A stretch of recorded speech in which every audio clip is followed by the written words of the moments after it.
Tengan todos, qué gusto verte. Gracias a Dios por tu vida, porque estás aquí. La verdad es que nuestro Dios es muy bueno, quiere hablarnos en esta mañana, quiere bendecir a cada uno de los presentes, definitivamente. Doy la bienvenida a todos aquellos que pues vienes quizá por primera ocasión. Tuve la oportunidad de saludar quizá a una o dos personas que vienen por primera ocasión antes de comenzar la reunión. Bienvenido, bienvenido si regresas, bienvenido si nos acompañas cada domingo. La verdad es que es bueno que estemos todos juntos, buscando al Señor, alabando su nombre, aprendiendo juntos, algunos creciendo, otros buscando nuestra salvación, pero todos aquí traídos por el Espíritu Santo con un propósito divino. Entonces es bueno verte aquí. La verdad, te hago extensiva esa palabra en nombre de toda la iglesia. Qué gusto que estés. Quiero abrir la escritura en 1 de Pedro, capítulo 4, versículos 12 y 13. Dice: amados, no os sorprendáis del fuego de prueba que os ha sobrevenido, como si alguna cosa extraña os aconteciese, sino gozaos por cuanto sois participantes de los padecimientos de Cristo, para que también en la revelación de su gloria os gocéis con gran alegría. Dice, y es una palabra preciosa, dice: amados, que no sorprenda, que no les sorprenda cuando estén en medio de una prueba, como si fuera algo extraño en la vida de un cristiano, como si fuera algo extraño en la vida de un creyente, sino más bien aquí nos hace ver las cosas con otra clase de mentalidad. Dice: no te extrañes, sino más bien gózate. Ten gozo, porque estás participando de los mismos sufrimientos de Cristo. Y qué precioso es entender que Dios permite el sufrimiento en la vida de los que le aman. Hoy vamos a hablar un poco al respecto en este ciclo que hemos llamado el llamado del Señor a su iglesia. Vamos a ocupar una iglesia del Apocalipsis para aprender un poco de por qué Dios permite el sufrimiento en su iglesia y cuál debe de ser nuestra actitud. Y muchas cosas muchas cosas provechosas podemos sacarle a la palabra de este día. Si soy cristiano, para que mi alma esté preparada si estoy en medio de aflicciones, o quizá el Señor quiere prepararme con esta palabra para pasar por en medio de ellas con la actitud correcta, porque yo puedo ser cristiano y pueden venir las aflicciones sobre mi vida y yo presentar exactamente la actitud opuesta a la que el Señor está esperando de mí. De eso vamos a hablar el día de hoy. Si tú, amado amigo, hermano, estás viniendo por primera ocasión a este lugar y quizás dices: bueno, pero ¿por qué si apenas estoy viniendo? ¿Por qué voy a padecer? Amado, Dios también te quiere hablar en esta mañana. El Señor es muy bueno, es muy misericordioso y es muy honesto con nosotros. Y si quizá te aseguro que has escuchado de alguna forma el Evangelio, y el Evangelio incluye que Jesucristo padeció por nosotros. ¿Ok? Todo aquel que quiere ser de Cristo ha de participar de las aflicciones de Cristo Jesús. Y no es que ser cristiano sea ser masoquista y ahora sí me voy a ir a la plaza y agárrenme a garrotazos. No. Sino que el Señor, sino que todo aquel que permanece en Él, dice la Escritura, debe andar como Él anduvo. Entonces tenemos que aprender eso y quizá eso nos ayude a afirmarnos, a convertirnos, a hallar al Señor Jesucristo en nuestras vidas. Amén. Vamos a hacer una oración. Padre, gracias porque estamos aquí hoy, Señor. Gracias por el precioso momento de alabanza que nos diste hace unos instantes. Gracias por cada alma que trajiste, Señor, por las que domingo a domingo traes a escuchar tu palabra. Y por los amigos y hermanos nuevos que nos acompañan en esta mañana, por los que regresan, Señor. Bendito sea tu nombre, porque respondes a nuestras oraciones, porque eres bueno y porque hoy quieres hablarnos. Bendice tu palabra abundantemente, danos libertad a mí para hablar. Abre los corazones de cada uno de los presentes, tócalos con tu palabra, con tu espíritu, Señor. Que tu palabra sea completamente provechosa para cada uno de nosotros en esta mañana, según el propósito que tengas determinado para cada uno de nosotros el día de hoy, Señor. En el nombre precioso de Jesús te lo pedimos. Amén. Quiero, te decía, utilizar hoy la historia, la carta escrita a una iglesia en el libro de Apocalipsis, para hablar un poco acerca de cuando el Señor permite que la iglesia sufra. De hecho, así se llama la enseñanza del día de hoy, cuando la iglesia, el Señor, sufre. Y vendrían varias preguntas: ¿por qué el Señor lo permite? ¿Por qué si es su iglesia? Bien, esperemos que con lo que vamos a estudiar en esta mañana, el Señor nos pueda hablar y pueda responder muchas dudas que puede haber en nuestros corazones. Apocalipsis 2, versículos del 8 al 11. Dice, otra vez el Espíritu Santo le escribe a la iglesia, en esta ocasión, a la iglesia de Esmirna. Dice, y escribe al ángel de la iglesia en Esmirna, el primero y el postrero, el que estuvo muerto y vivió, dice esto: yo conozco tus obras y tu tribulación y tu pobreza, pero tú eres rico, y la blasfemia de los que se dicen ser judíos y no lo son, sino sinagoga de Satanás. No temas en nada lo que vas a padecer. He aquí el diablo echará a algunos de vosotros en la cárcel para que seáis probados, y tendréis tribulación por 10 días. Sé fiel hasta la muerte, y yo te daré la corona de la vida. El que tiene oído, oiga lo que el Espíritu dice a las iglesias. El que venciere no sufrirá daño de la segunda muerte. Bien, lo primero que yo quiero hablarte de este pasaje es ponernos en un contexto de la iglesia a la que el Espíritu Santo le está escribiendo en esta ocasión. En esta ocasión estamos hablando de una iglesia que curiosamente es el único lugar que es mencionada en la Escritura. Si tú quieres buscar en el libro de los Hechos, o en alguna epístola apostólica, o en alguno de los evangelios, alguna referencia de cómo se levantó esta iglesia, de quiénes trabajaron en ella, de qué sucedió para que Dios levantara esta iglesia, no vas a encontrar nada. Déjame ahorrarte la búsqueda, si tú lo quieres ver así, no lo vas a encontrar.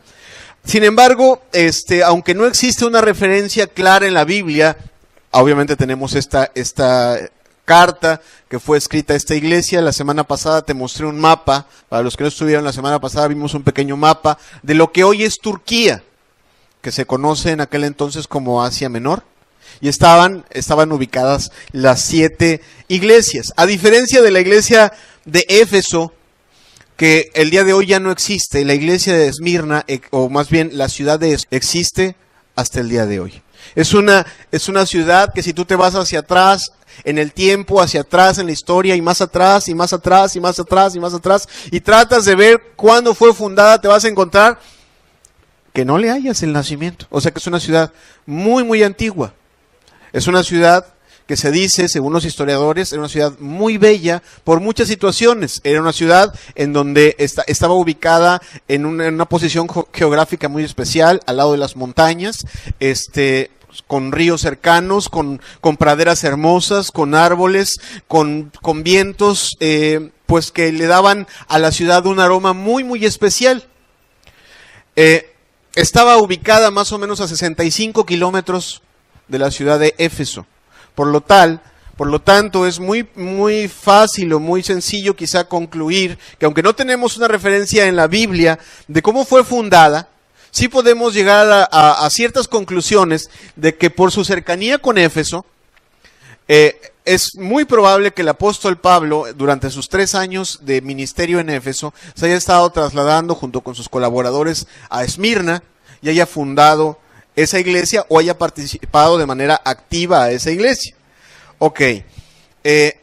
A esta iglesia, sin aburrir demasiado con algunos datos históricos, sí hay algunos que tenemos que resaltar para entender lo que el Espíritu Santo le escribe.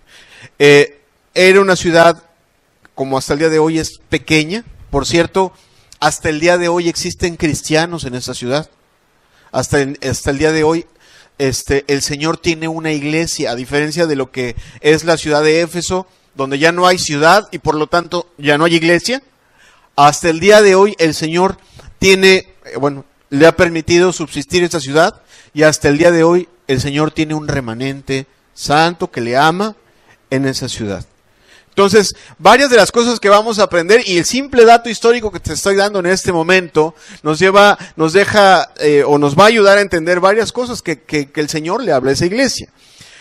¿Qué es un dato que es importante resaltar? Tú estás aquí ante una ciudad que tenía una peculiaridad. Esta ciudad era peculiarmente devota del Imperio Romano y devota de César. ¿Qué quiere decir con esto? Bien, que había una especie de adoración idolátrica hacia Roma y hacia César. De hecho, había un ritual, un culto muy especial por el cual tenía que pasar cada ciudadano de Esmirna una vez al año. Una vez al año cada ciudadano de Esmirna tenía que presentarse pues a un lugar determinado en la ciudad y rendir culto y adoración a César como si se tratase de Dios. Cada ciudadano, al reconocer a César como no solo como su rey, sino como su Dios, se le daba una especie de certificado de su devoción hacia César, y bueno, pues por lo tanto se le reconocía su ciudadanía, sus privilegios de ciudadano, pero todo aquel ciudadano que se negase a rendir esa clase de pleitesía, a rendirse o humillarse delante de César, reconociéndole como el Dios hombre, pues tú entenderás que tenía un gravísimo problema. Y amado, aquí es donde nosotros vamos entendiendo entonces el contexto de esta iglesia. Mira, si nosotros hemos visto que en los tiempos actuales se persigue a los cristianos, o sea, yo pude haber ocupado cualquier ejemplo de la iglesia a lo largo de toda la historia del cristianismo para ilustrarte cómo sufre la iglesia de Cristo. Te pude haber hablado de los cristianos musulmanes, te pude haber hablado de los cristianos de hace algunos siglos en Europa del Este, de los rumanos, te pude haber hablado, por ejemplo. Sin embargo, en todos esos ambientes en donde definitivamente el ser cristiano te representa un esfuerzo muchísimo mayor y un ambiente muchísimo más hostil que lo que estamos tú y yo acostumbrados, porque no se trata de que le va a caer gordo a mi jefe que yo no diga malas palabras y me va a correr. No se trata de eso. Se trata de que si yo no voy a doblar mi rodilla reconociendo a César como mi Dios y mi Señor, me van o a mandar a los leones, a quemar vivo, o voy a ser destrozado por gladiadores. En ese entonces era común morir en la pila. En la pila era amarrado, y era o devorado por leones, destrozado por leones, o era quemado vivo. Como murió, y ya te voy a platicar en unos minutos más, como murió un discípulo particular del apóstol Juan. El apóstol Juan tuvo un discípulo muy particular que ha trascendido en la historia. Varias de las cosas que él ha hecho y dicho han trascendido a nuestros días para enseñarnos varias cosas. Su nombre era Policarpo. Policarpo fue pastor de la iglesia de Esmirna. Y los registros históricos dejan claro que Policarpo murió mártir en esta ciudad de Esmirna, bajo condiciones muy especiales que te voy a platicar en un momentito más. Le llaman a Policarpo el 12º mártir, así le llaman, no entremos demasiado en ese detalle. Sin embargo, yo lo que te quiero decir es que era profundamente complicado ser cristiano en un ambiente así, en donde cada año a cada ciudadano se le exigía venir y doblar sus rodillas para reconocer a César como su Dios. Algún cristiano ligero, alguien que no entiende la santidad de Dios, que no entiende la pureza del llamado divino, podría decir, ¿qué complicación tiene? Pues lo fingimos y adoramos a Dios. No entendemos nada, obviamente, si lo vemos desde esa forma tan simplista como tal. Es claro que los cristianos solo tienen un Dios al único Dios que es el Dios vivo y verdadero. ¿Cuántos dicen amén? Y que por lo tanto no han de reconocer a nadie, ni a nada, ni a ninguna, ni a algún muñequito, barajita, estatuilla, maderita, piedrita o persona como su Dios, ¿no? El primer mandamiento. ¿Cuál es el primer mandamiento de los 10 mandamientos? ¿Quién me hace favor? ¡Guau! No. No tendrás dioses ajenos delante de mí. Les voy a hacer un examen, ¿eh? Y vamos a empezar de atrás, a ver, dime el 1, dime el 2, dime el 3, dime el 4, y nos vamos a ir en orden. ¿Ok? Está bien. No es para hoy, descansen. Estudien. Pero ¿qué tal si un domingo nos pusiéramos a ver, bueno, vamos a practicar los conocimientos básicos de todo cristiano, y a ver, la fila 1 me va a decir el tercer mandamiento, la fila 3 me va a decir el mandamiento 5, la fila 8 me va a decir el mandamiento, estaría perfecto. ¿Por qué? Porque los mandamientos es algo que el cristiano utiliza todos los días para caminar, para defenderse, para guardarse de las tentaciones. O sea, los mandamientos no solo son la voluntad de Dios expresa, son las herramientas del cristiano, son las armas del cristiano, son la lámpara del cristiano, son la esperanza del cristiano, son el recurso del cristiano en diferentes momentos o circunstancias. Entonces, qué importante sabérselos de memoria. ¿Ok? Por terminarte algunos datos históricos nada más, existen registros históricos de que en la ciudad de Esmirna hubo ejecuciones masivas de cristianos. Masivas, o sea, varios cristianos ejecutados en ese momento. Es muy probable que algunos hayan sido, bueno, no es probable, es seguro porque está el registro histórico, de que fueron ejecutados ahí y de que otros hayan sido llevados hacia Éfeso. ¿Te recuerdas? La semana pasada hablábamos de que a Éfeso se le conocía como la carretera de los mártires, así se le conocía. Es muy probable que algunos hayan sido martirizados ahí, por no doblar sus rodillas ante César, y otros tantos hayan sido llevados a Éfeso, para después sido llevados por barco hacia Roma, o otra situación de ese tipo. Bien, qué importante es entender esto, para entender lo que el Espíritu le escribe.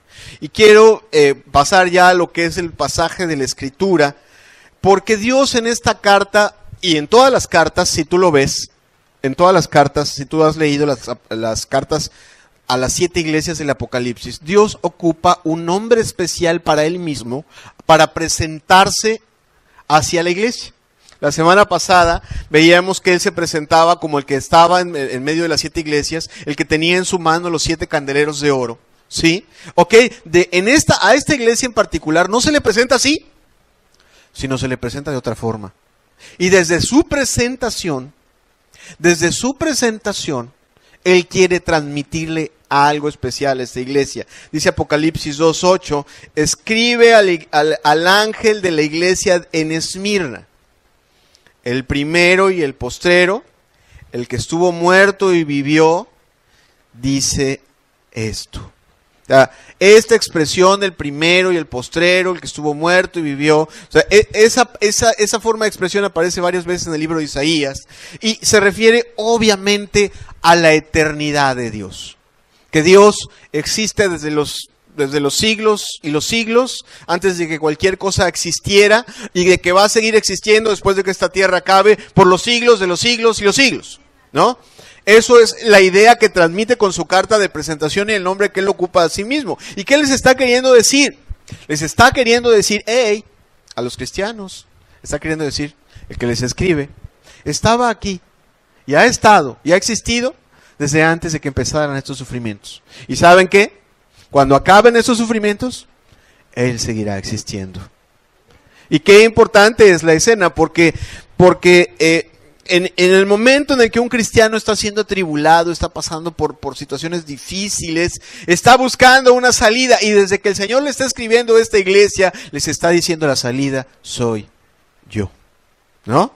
Es importante recordar, con esa expresión les está diciendo, estuve muerto, pero viví. O sea, ¿qué les está recordando? Les recordó que murió por ellos, pero también que se levantó de entre los muertos, que venció a la muerte, que las aflicciones de este mundo y las tribulaciones, que como humano, haciéndose semejante a nosotros en todo, salvo en el pecado, que las aflicciones y sufrimientos, padecimientos que pasó por nosotros, con las cuales se identifica plenamente, por lo cual puede, dice el libro de Hebreos, entender perfectamente lo que tú y yo padecemos. Dice, tal sacerdote nos convenía.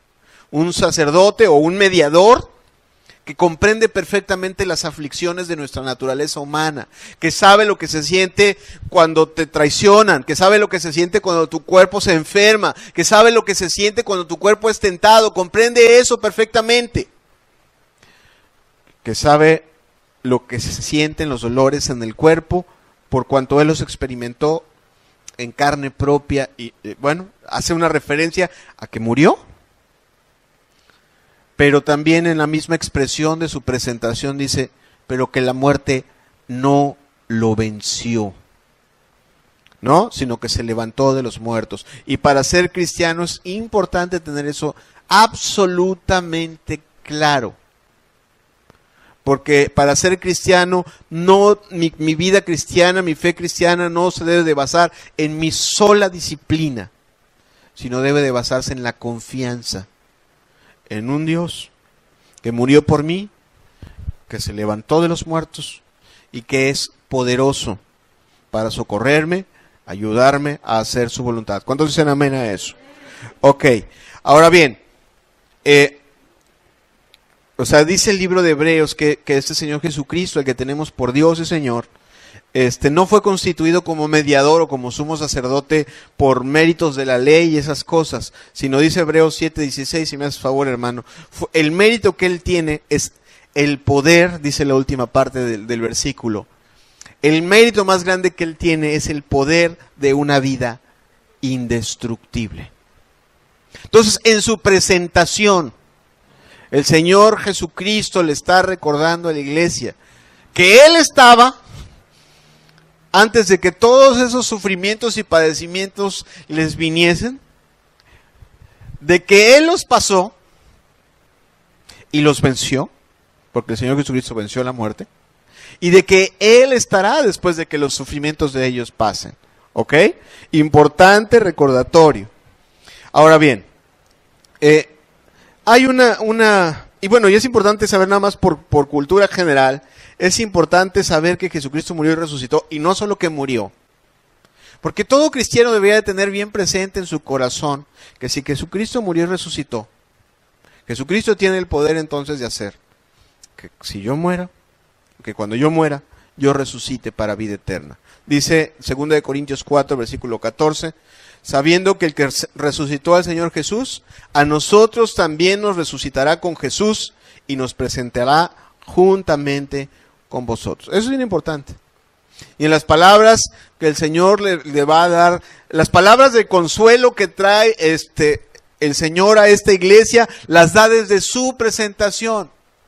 Porque como lo vamos a ver más adelante, las palabras que trae para consolarnos no son precisamente decirles, hey, ya se van a acabar las aflicciones, ya se van a acabar los padecimientos, ya se va a acabar eso, ya yo voy a destruir a sus enemigos. Al parecer, en este pasaje no es así. Y cada uno de los que está escuchándome, y un servidor, y todos los que somos cristianos, deberíamos de tener un consuelo especial en nuestros corazones. El consuelo no debería decir, Dios va a quitar la aflicción, sino Dios va a estar conmigo en medio de la aflicción. Porque la promesa que Jesucristo nos hizo no es, desde que seas cristiano vas a vivir una vida sin aflicciones. Esa no es la promesa. Más bien la promesa es, todos los que quieran vivir piadosamente. ¿Qué dice? ¿Cómo termina el versículo? Padecerán persecución. Amado, y Dios siempre cumple su palabra. ¿Cuántos dicen amén? O sea, una cosa puedes tener garantizada: en el mundo tendréis aflicción, también dijo el Señor Jesucristo. Amén. Entonces la forma de consolar del Señor a esta iglesia no es precisamente, ya se van a acabar las aflicciones, ya se van a acabar las tribulaciones, ahora sí, la próxima semana todos a la playa y a disfrutar. No, no va a ser así. Más bien el consuelo lo trae de otra forma. Al entender, yo estuve antes de estas aflicciones. Y hey, cuando las aflicciones terminen, yo ahí voy a estar. Y la esperanza es que yo he de consolar y de enjugar toda lágrima de los que sufran en esta tierra. ¿Cuántos dicen amén? Ese es el real consuelo. Amados, dejemos de pensar como piensa este mundo y aprendamos a pensar como Dios quiere que pensemos. ¿Cuántos dicen amén? De verdad, amado, de verdad, que en tus oraciones esté, de verdad. ¿Quieres ser cristiano? Pídele todo el día al Señor, porque el arrepentimiento es un cambio de forma de pensar, Ojo, no es, el arrepentimiento no es solo dejar el pecado, llorar y entristecerte y que una enseñanza te llegue y te humilles. Eso es parte de un arrepentimiento. El verdadero arrepentimiento es el cambio de la forma de pensar. Por lo tanto, nuestras oraciones deberían de ser todos los días: Señor, cambia mi forma de pensar. Que ya, si el profeta Isaías dice que tus pensamientos no son mis pensamientos, ni mis caminos son tus caminos, entonces, ayúdame, y con tu palabra cambia mis pensamientos por tus pensamientos. Para que yo pensar como tú quieres que yo piense, entonces tú seas glorificado en mi vida. Amén. Si yo, en lugar de estar esperando que me venga el consuelo como el mundo lo ofrece, porque el mundo, ¿qué consuelo te ofrece? Ya después de muchas tribulaciones, problemas, a la playa.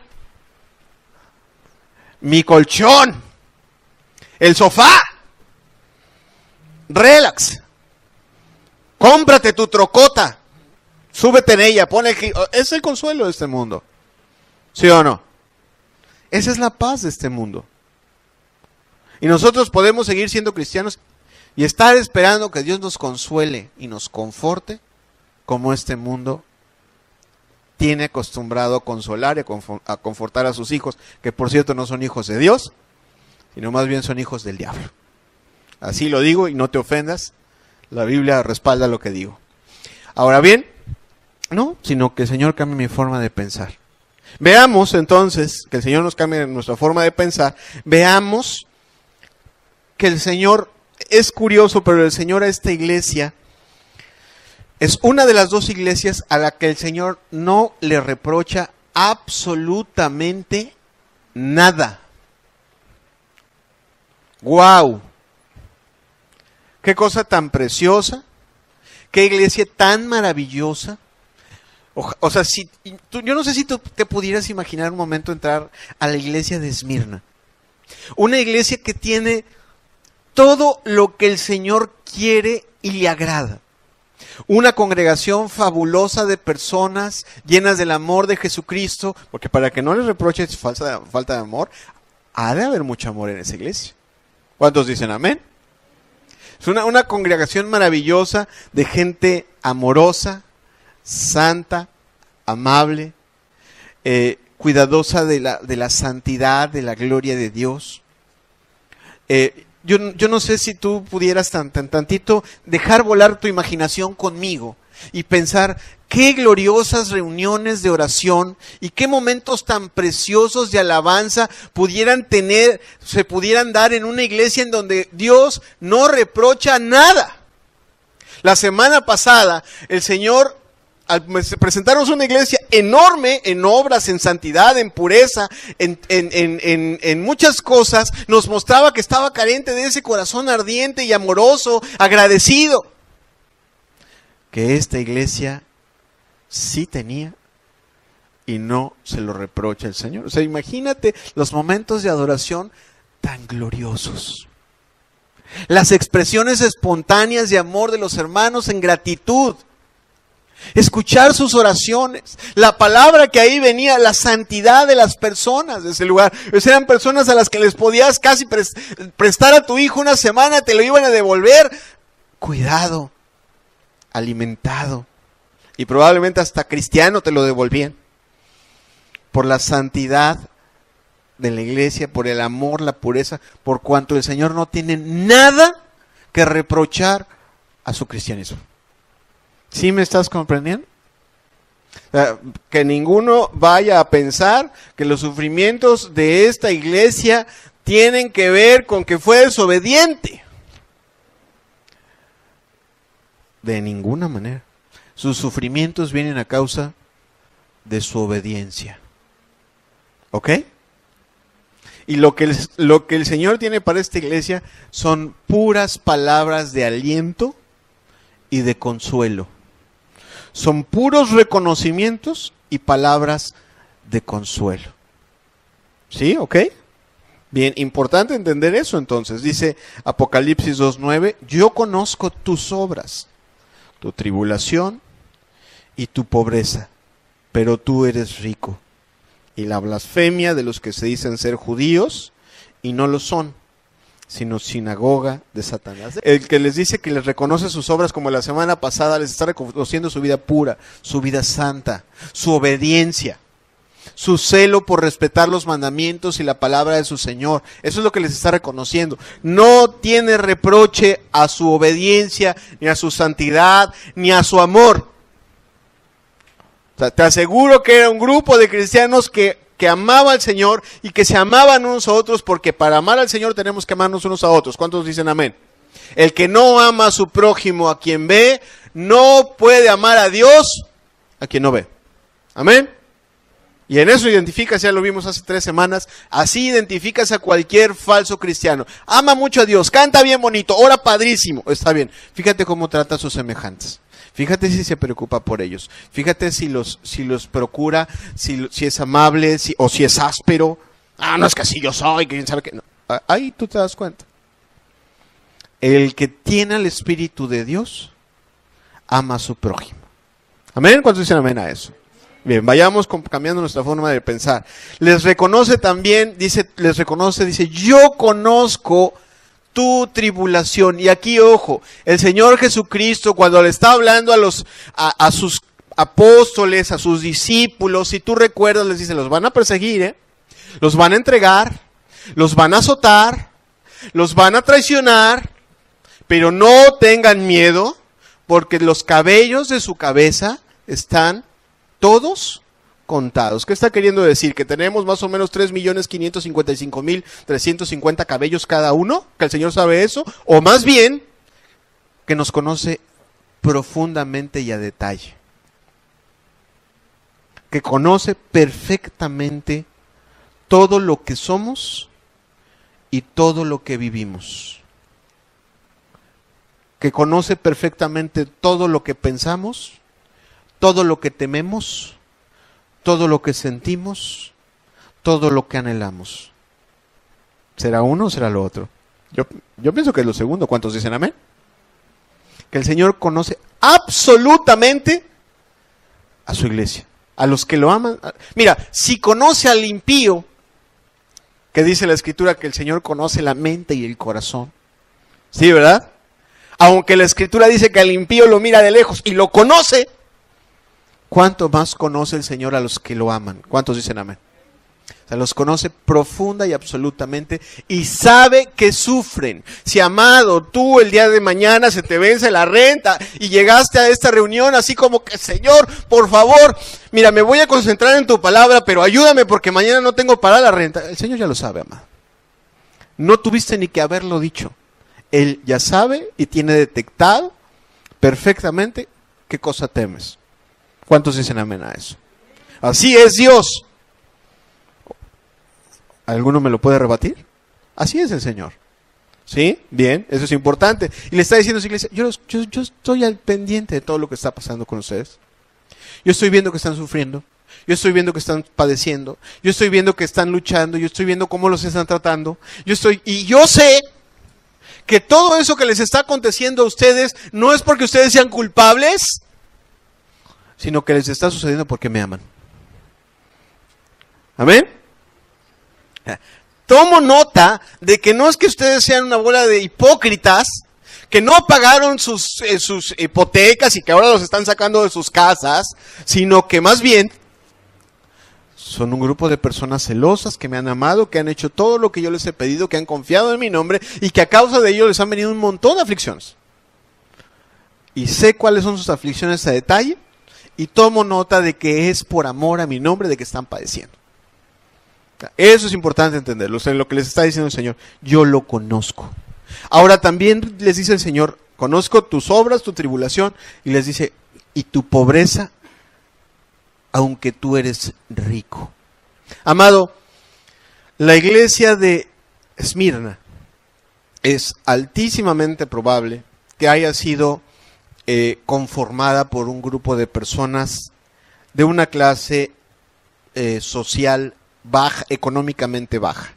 Es más, los registros históricos del cristianismo muestran que muchos esclavos se convertían al cristianismo. Tú tienes como prueba por ahí a Onésimo, el que aparece mencionado en la epístola de Pablo a Filemón.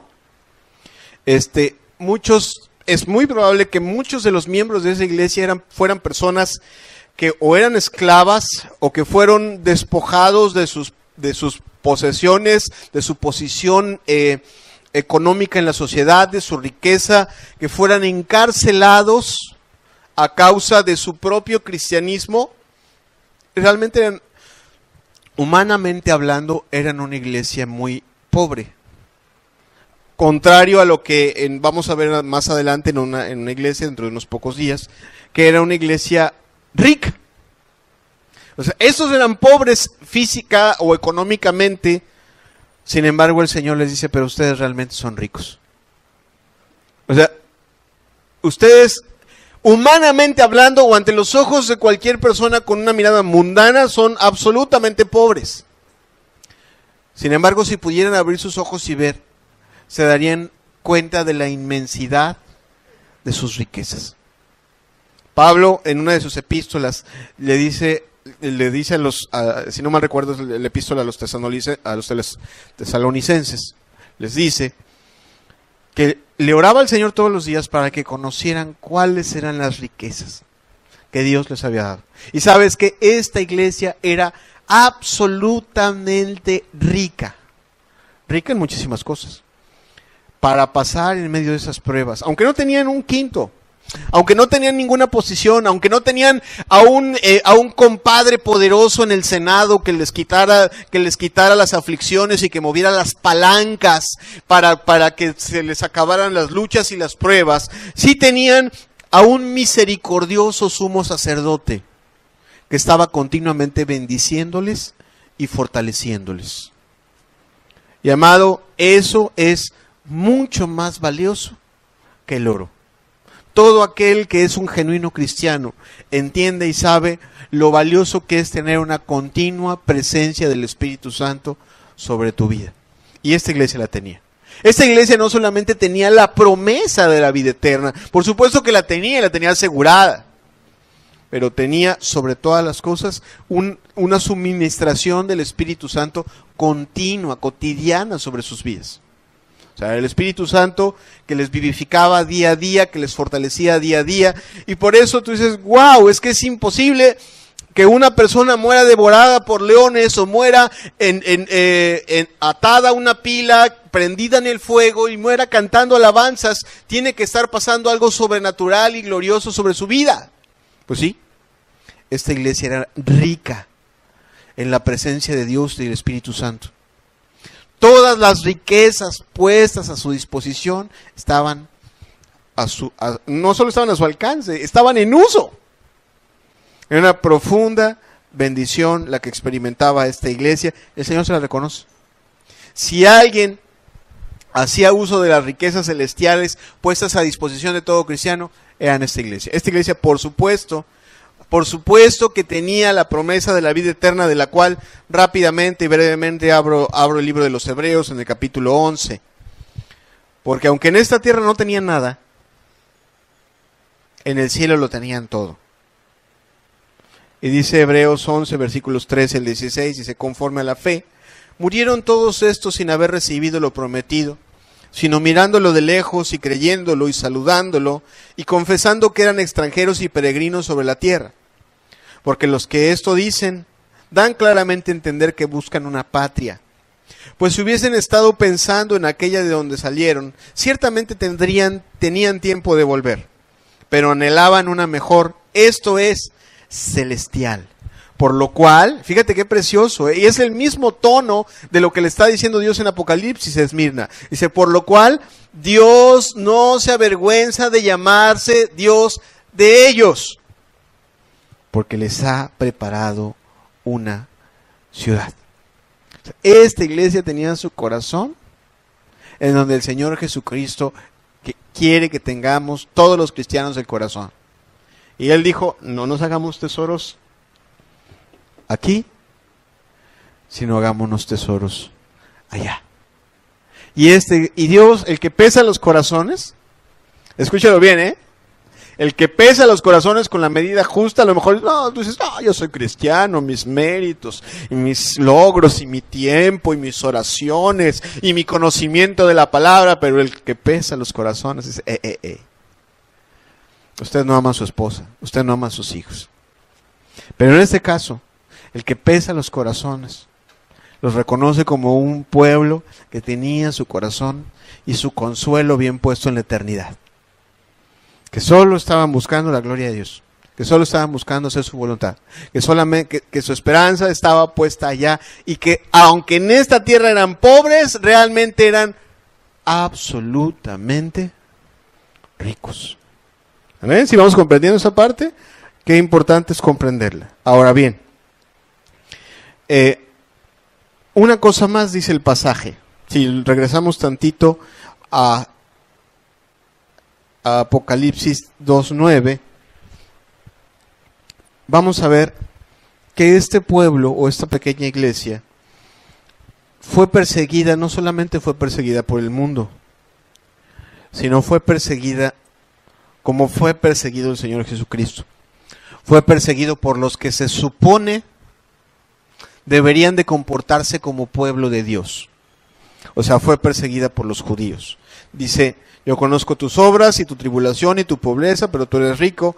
Y la blasfemia de los que se dicen ser judíos y no lo son, sino sinagoga de Satanás. O sea, este pasaje se refiere claramente a la conducta del pueblo judío que rechazó al Señor Jesucristo, y que como rechazó al Señor Jesucristo y lo entregó, y así como narra la historia del libro de los Hechos que tú puedes ver, empezó a perseguir a la primera iglesia. Así esta pequeña iglesia de Esmirna fue perseguida por el pueblo judío que estaba en esa zona. En esa zona, por supuesto que existían judíos que no creyeron en Jesucristo, que lo rechazaron. Había una sinagoga ahí y que empezó a perseguir con odio a esa pequeña iglesia. Empezaron a calumniar a estos cristianos, ¿verdad? Los empezaron a perseguir, y nada más por ponerte un ejemplo, ahora sí, te platico un poco de lo que le pasó al discípulo del apóstol Juan, a Policarpo. Policarpo, dice el registro histórico que más o menos murió mártir en el año 155 o 156. Y tiene ¿y sabes quiénes lo entregaron y quiénes lo buscaron? Bueno, lo entregaron precisamente los judíos. Los judíos empezaron a buscar a esa iglesia y le entregaban ante los romanos y decir, estos no adoran a César, estos no tienen a César como su señor. Bien, y fueron gritando a buscar a Policarpo. Y dice el relato histórico que no había duda de que Policarpo, ante la grandísima persecución que hubo en esa iglesia, podía escapar. Sin embargo, los mismos relatos, hay una carta de la iglesia de Esmirna a las otras iglesias, en donde Policarpo les platica un sueño que tuvo. Policarpo, en su sueño, el Señor le muestra que tenía que ser quemado, que iba a ser quemado vivo. Y por lo tanto decidió no huir. Y una niña que era esclava, que fue torturada precisamente por los judíos y por los romanos, al final de cuentas, de tanta tortura, se dobla y termina entregando a Policarpo. Termina diciéndole a los judíos y a los romanos en dónde estaba Policarpo. Policarpo fue traído a la arena. En ese entonces también había esa situación de exhibir en la arena romana a los cristianos. Y bueno, a Policarpo se le puso ante la situación: bien, tienes tu oportunidad de arrodillarte delante de César. Sacrifícale a César o muere. Mira las palabras de Policarpo. Policarpo dijo: 86 años le he servido y él nunca me ha hecho nada malo. ¿Cómo puedo yo blasfemar al rey que me salvó? Entonces, el procónsul que estaba ahí le amenazó de quemarlo. Le dice: mira, tú me amenazas con un fuego que arde por un tiempo y se apaga rápidamente, pero ya vendrá un juicio y un fuego que permanece eternamente. Ya, adelante, a lo que vamos. Haz lo que tienes en tu corazón hacer. Dice el relato que Policarpo no fue amarrado, sino que estuvo ahí, se le encendió el fuego y murió así mártir. Bueno, así fue perseguida esta iglesia. Dicen que para muestra un botón. Así como murió Policarpo, murieron muchos cristianos en ese lugar. En los leones, en la pila de fuego, en las diferentes situaciones que se les pudieron haber presentado. Y tú dices: wow. La verdad es importante, amados, no estamos viendo una película de ficción de Hollywood, donde tú sabes que cuando dicen corte se va a parar el que está muerto y se va a secar la sangre y no pasó nada. No, aquí murieron personas, sufrieron, lloraron, hubo niños huérfanos de a de veras, hubo situaciones en donde mujeres se quedaron sin esposo o esposos sin esposa, y fue real. Y quien ha perdido un familiar sabe lo que se siente, ¿verdad? Eso es real. Y amado, bueno es despertar a nuestra mente a eso. Y una cosa sí que yo quisiera tener claro: esta iglesia fue perfeccionada. Tú dices: wow, pues era una iglesia obediente, era una iglesia santa, era una iglesia llena de amor. ¿Qué le hacía así? Bueno, esta iglesia fue perfeccionada por medio de las aflicciones. Fíjate que es curioso. Estaba yo meditando en lo que platicaba un pastor una vez, hace algunos años. Un pastor que es muy reconocido actualmente, escribe varios libros,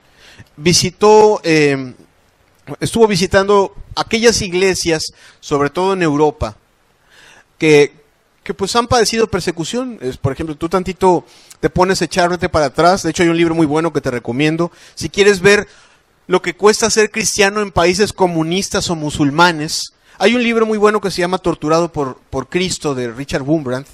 Ese libro habla de los padecimientos en Rumania de los verdaderos cristianos. Ahí la situación es muy diferente a la que viven los cristianos hoy en día. Ahí no se trata de ser un pájaro herido que se muere en el suelo, sino las cosas realmente los padecimientos son reales.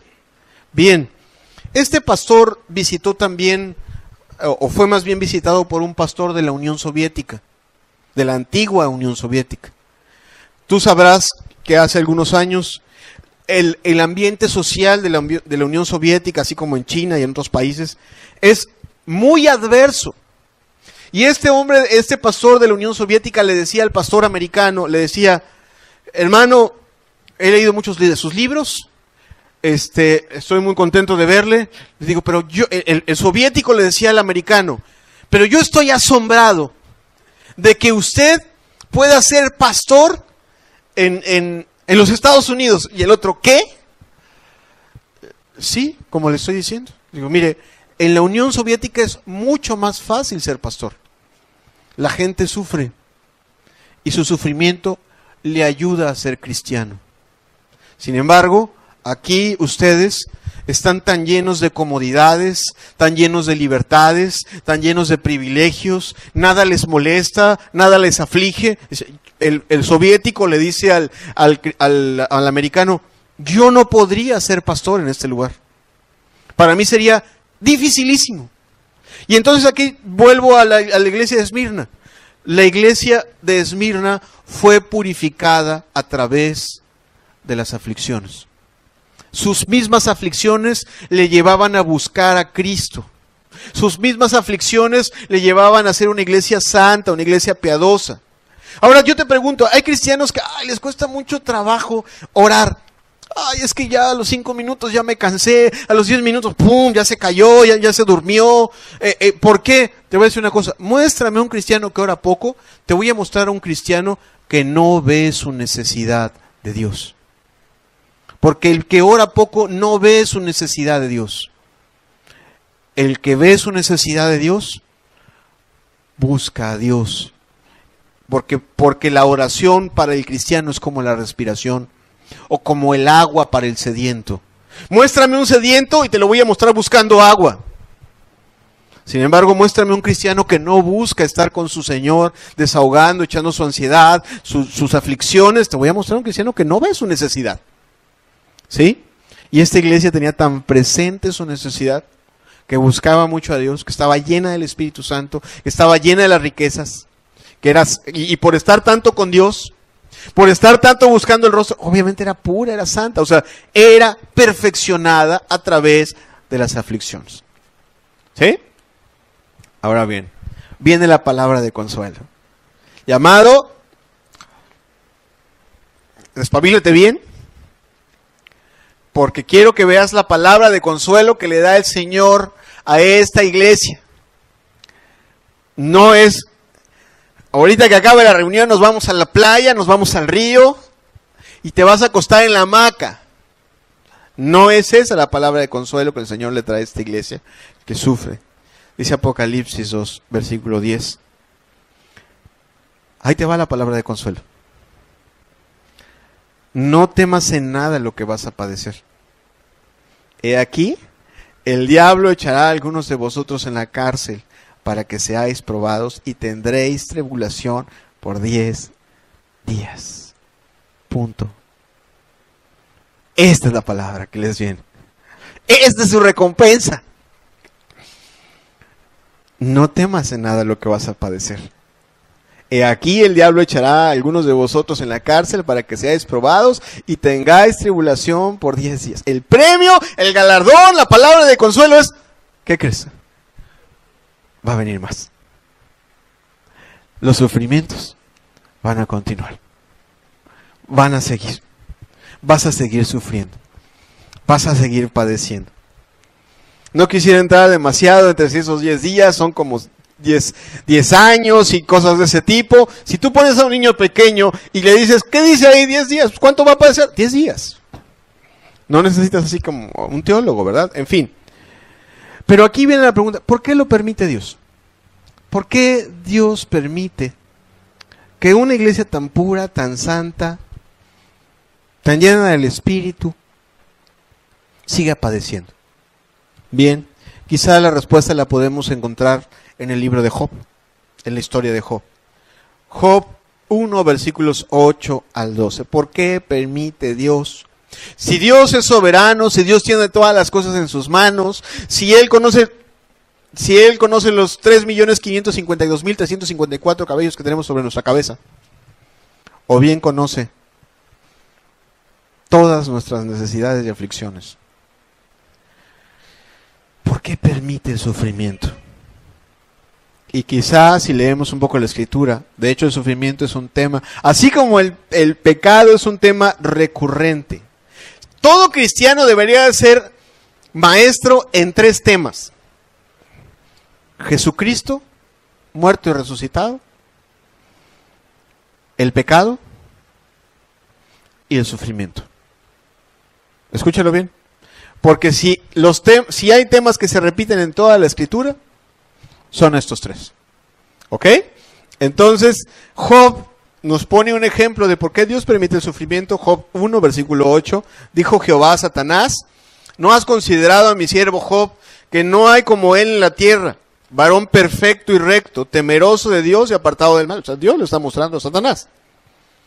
Respondiendo Satanás a Jehová, dijo, ¿acaso teme Job a Dios de balde? ¿No le ha acercado alrededor de él y a su casa y a todo lo que tiene? Al trabajo de sus manos has dado bendición, por lo tanto sus bienes has aumentado sobre la tierra. Pero extiende ahora tu mano y toca todo lo que tiene y verás si no blasfema contra ti en tu misma presencia. Dijo Jehová a Satanás, he aquí, todo lo que tiene está en tu mano, solamente no pongas tu mano sobre él. Y salió Satanás delante de Jehová. Amado, el propósito de Satanás obviamente es destruir la salvación y destruir la fe. Satanás fue derrotado en la cruz, ¿cuántos dicen amén? Todo lo que él había conseguido al llevar al hombre al pecado y al embarrarlo en el pecado fue destruido cuando Jesucristo murió y resucitó en la cruz. ¿Sí, ok? ¿Estamos entendidos? Si tú dices, wow, Dios, mi vida ha sido destrozada por el pecado, lo único que tienes que mirar es que Jesucristo murió y resucitó por ti en la cruz para limpiarte de tus pecados y para entender que hay una oportunidad de vida nueva para ti. ¿Cuántos dicen amén? Ok, sin embargo, el propósito del diablo siempre será destruir la fe y destruir la salvación. Y aquí en un intento que nos muestra la Escritura con claridad, y aún la carta a Esmirna nos deja ver eso. Nos deja ver, número 1, que Dios permite el sufrimiento. ¿Sí estamos o no estamos? ¿Es permitido por Dios o negado por Dios? 2, que Dios está en control a pesar de que haya sufrimiento. Escúchalo bien, Dios está en control si se trata de un genuino cristiano. Amado, si tú eres un impío y fumaste y tomaste y ahorita tienes tu aparato digestivo destrozado, tus pulmones destrozados, no digas que es una prueba, por favor. El que siembra para su carne, de su carne cosechará corrupción. No digas que es una prueba. No lo es. Es una consecuencia de tu pecado.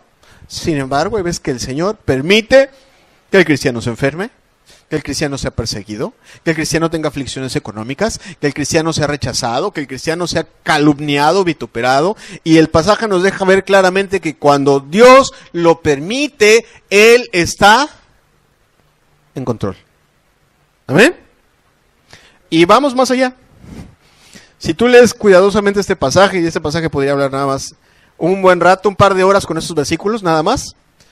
Tercera cosa, tú puedes ver que aún el diablo, cuando el cristiano está siendo afligido, aún el diablo está en control. El diablo no puede hacer más de lo que el Señor permite que él haga. ¿Cuántos dicen amén a eso? Entonces todos esos que andan ahí diciendo, ay hermano, es que el enemigo, y es que el enemigo, y es que el enemigo, es que no entiendes a Dios. O es que a lo mejor no eres cristiano, o a lo mejor el diablo sigue siendo tu padre, y por eso te controla como controla una marioneta. Pero si tú conocieras el poder que Cristo tiene sobre el diablo, entenderías que te puede hacer libre de cualquiera de tus pecados. ¿Cuántos dicen amén? Ay, es que me dominan los enojos. Es que si conocieras que Jesucristo está por encima del poder de la carne, le diría, Señor, hazme libre de mis enojos, hazme libre de mi mentira. ¿Cuántos dicen amén? Así de poderoso es Dios. ¿Amén? Bien, si se levantó de la muerte, querido. O sea, ¿qué crees que sea más difícil? ¿Levantarse de entre los muertos o ayudarte a corregir tu mal carácter? Ayudarte a cerrar tu boca, esa blasfema con la que andas luego diciéndole de cosas a tus hijos, a tu esposa. Dios es poderoso. ¿Amén? Bien. No te ofendas si te lo digo así. A veces aplicamos la palabra de esa forma, simple y sencillamente para que comprendas. Ahora bien, rápidamente un par de cosas para seguir adelante. Número 1, esa iglesia por supuesto que tenía la actitud correcta en el momento de la aflicción. O sea, no era una iglesia quejumbrosa. Porque, ¿qué es lo que puede pasar cuando estás en el momento de la prueba? Así como cuando tú tienes una pieza de oro, que no sabes si es oro 3/4, o metal pintado de doradito. Lo pones al fuego y empieza a salir lo que realmente es. ¿Sí o no? ¿Sí, verdad? Lo pones, lo pruebas el metal y empieza a salir lo que realmente es. Y muchas personas que realmente no son genuinos cristianos o no son genuinamente espirituales, en el momento de la prueba empieza a salir lo que realmente son. Si brota queja, si brota mal humor, si brota un espíritu ahí todo amargo, si brota una inconsistencia, o sea, deja ver que realmente la persona está agarrada de Cristo. O sea, es un impostor, lo digo con todo respeto. Y no lo digo para denostarte, lo digo para que tú mismo pruebes tu espíritu. ¿Sí? Lo mismo para que la palabra de Dios pruebe tu corazón. O sea, eres sincero, está bien. Pues entonces, si de verdad crees en Cristo, ¿por qué no decirle que te saque a ti de ese problema? ¿Por qué quejarte? ¿Por qué señalar a los demás? ¿Por qué decir, no, este tiene la culpa, este tiene la culpa, es que yo así nací, esto, el otro, aquello? O sea, estás viendo realmente cuál es tu naturaleza. Ahí sale. Entonces Dios permite también el sufrimiento para darnos cuenta, para que pueda salir la actitud correcta. Dice Santiago 1, versículo 2 al 4, hermanos míos, tened por sumo gozo, fíjate otra vez, te tengo noticias. Vas a sufrir los próximos 3 años. Día a día y sin parar. ¿Y sabes qué? Quiero ver en tu rostro dibujada una sonrisa. O sea, ¿qué cosa? Está de locos, ¿no? ¿Sí o no? Está de locos. En la mentalidad mundana, sí. O sea, la mentalidad mundana dice, ¿qué te pasa? No, espérate, pero yo te dije hace ratito, haz a un lado. Lo que te enseñó la universidad de esta vida es basura. Que el Señor Jesucristo te enseñe a pensar. Dice, hermanos, tener por sumo gozo. Gózate cuando seas probado. Dice, sumo gozo cuando os halléis en diversas pruebas, sabiendo que la prueba de vuestra fe produce paciencia. Esta palabra paciencia, la dije la semana pasada, es la palabra griega upomone, que quiere decir perseverancia. Mas tenga la paciencia su obra completa para que seáis perfectos y cabales sin que os falte cosa alguna. Amado, cuando tú dices, bueno, yo estoy siguiendo a Jesús y lo quiero amar y lo quiero seguir, y empiezan a venir las aflicciones, las luchas, las pruebas, los sufrimientos. Entonces, si quieres, llórale al Señor, porque sí se vale. Sí se vale. Dice en la Escritura, dice Pedro, echando toda vuestra ansiedad sobre Él, porque Él tiene cuidado de vosotros. Pero después, gózate. Gózate, sabiendo que si estás en el fuego, el Señor está preparando de tu vida algo especial. O sea, mira, así te lo digo, no quiero despertar el hambre de nadie. Pero tú ves un huevo así cuando lo partes y lo tienes, guácala, no das un peso por ese huevo partido. Pero cuando lo pones al fuego, cuando lo sazonas, cuando lo condimentas, de repente preparas algo sabroso. ¿Sí o no? Ok. Con esta pequeña metáfora lo que quiero decir es que cuando el cristiano está al fuego de la prueba, el Señor está preparando su corazón para hacerlo más espiritual, para hacerlo perseverante. Porque qué fácil es ser constante cuando no te pasa nada. Pero la cosa es que venga la corriente y que aprendas a caminar contra la corriente. Porque ¿sabes qué pasa cuando aprendes a caminar contra la corriente? Tus piernas se hacen más fuertes. ¿Sí o no? Y te haces resistente. Y entonces esa perseverancia será la perseverancia que quiere el Señor. ¿Sí? Bien, entonces dice pues, tengamos la actitud correcta. Esa actitud quejumbrosa, amarga, seca, no sirve para nada, ni le da gloria a Dios. ¿Qué más? Cuando el cristiano es puesto en medio de la prueba, sobre todas las cosas lo que sale a relucir es que el plan de Dios es perfecto y que Dios es glorificado. Porque cuando Job fue probado, lo que estaba en juego no era que Job fuera un gran cristiano, sino que a los que Dios escoge, sino que Dios no se equivoca, ¿sí me entiendes? Porque el que empezó ese diálogo, ¿quién fue? Fue Dios. Dios es el que le dice a Satanás, ¿no has considerado a mi siervo Job? Este me ama y yo lo sé. ¿Sí? Entonces, lo que está en juego no es ni siquiera tu propia eternidad, lo que está en juego es su nombre. ¿Sí? Lo que está en juego es su nombre, su honra y su verdad. Y cuando tú, si lo amas genuinamente, pasas la prueba en la actitud correcta, con el corazón correcto, Él es el que es glorificado. Dice 1 de Pedro 1, versículo 6 y versículo 7. En lo cual vosotros os alegráis, aunque sea por un poco de tiempo, si es necesario, tengáis que ser afligidos en diversas pruebas, para que sometida a prueba vuestra fe, mucho más preciosa que el oro, aunque perecedero se prueba con fuego, sea hallada en alabanza, gloria y honra cuando sea manifestado Jesucristo. ¿A quién va a ser glorificado? Dios. No se trata de que a ti te pongan la medalla del gran cristiano, amado. Los verdaderos cristianos no están pensando ni en el cielo ni en el infierno. Están pensando en el nombre de su precioso Señor y Salvador. ¿Amén? Bien. Y algunos dicen, ay Señor, ya no puedo. Ya, por favor. Yo creo que ya entendí.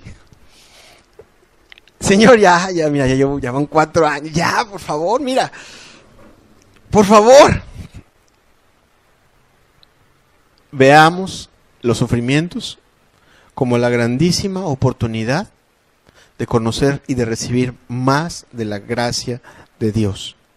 Lo que dice Pablo cuando dices tú, Pablo, un hombre tan santo, tan espiritual, tan poderoso en las cosas de Dios, él también sufría. Y él también llegó a decirle al Señor, ya por favor, ten compasión de mí. Y fíjate cuál es la respuesta. Y en la respuesta hay una enseñanza. 2 Corintios 12, versículos 7 al 9. Y para que la grandeza de las revelaciones no me exaltase desmedidamente, me fue dado un aguijón en mi carne, un mensajero de Satanás que me abofetee, para que no me enaltezca sobremanera. Respecto a lo cual, 3 veces he rogado al Señor que lo quite de mí.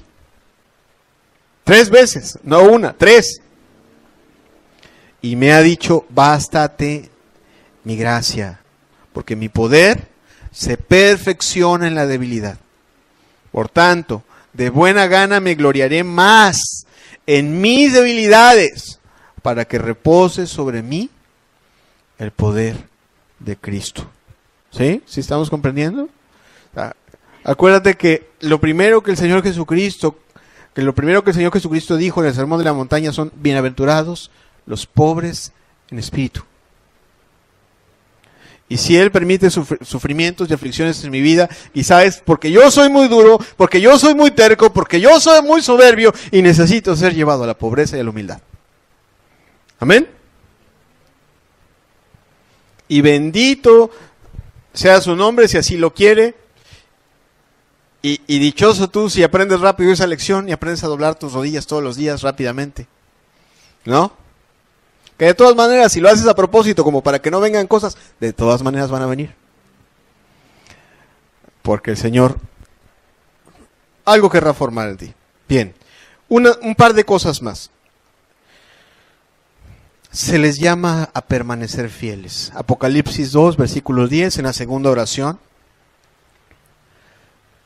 les dice, sé fiel hasta la muerte, y yo te daré la corona de la vida. O sea, van a seguir las aflicciones, va a seguir el fuego y no le vamos a bajar, porque así Dios lo dispuso, porque así Dios lo quiere, porque así conviene a sus propósitos divinos. Cuida tener la actitud correcta, cuida no quejarte, cuida ser agradecido, cuida llevar tu ansiedad a Él, cuida pensar que Él sea glorificado en tu forma de comportarte en medio de toda esa tribulación. No sea que vayas a ser tentado, no sea que te vaya a tentar y vayas a doblar tus rodillas, y en ese caso, en esta iglesia, vayas a doblar tus rodillas y vayas a reconocer a César, porque quizá no sufrir lo que debiera de sufrir todo cristiano, sino más bien le dice, sé fiel hasta la muerte. Sé fiel hasta la muerte. Compórtate como yo deseo que te comportes, con confianza, con fe, santo, respetando mi palabra, mis mandamientos, amando a tu prójimo. No, es que estoy tan enfermo que no tengo amor para nadie. No quiero recibir a nadie, me duele la cabeza. Estoy padeciendo en el nombre de Cristo, así que largo de aquí. ¿Será esa la actitud correcta de un cristiano al padecer? Entiéndeme, me duele mi cabeza, me duele mi pierna, me duele mi espalda. ¿Será esa la actitud que glorifica a Cristo Jesús? ¿No? Le dice, sé fiel hasta la muerte, y yo te daré la corona de la vida. Y ya la tenían, O sea, ya tenían las riquezas, pero dice, pero aún, o sea, si has recibido muchas cosas, si mi espíritu ha estado contigo, si mi consuelo ha estado contigo, si has oído mi voz muchas veces en los momentos de la tribulación, si mi espíritu te ha visitado y te ha fortalecido y te ha consolado, y has recibido muchas cosas porque eres rico, dice, todavía te falta recibir lo mejor. ¿Ok? ¿Qué palabras? Te falta recibir lo mejor. O sea, que no desmayes. Acuérdate, yo estuve antes de que esto empezara y voy a seguir existiendo cuando termine. Acuérdate, a mí también me golpearon, a mí también me escupieron, a mí también me rechazaron, yo también sufrí, yo también padecí, yo también lloré, pero yo vencí.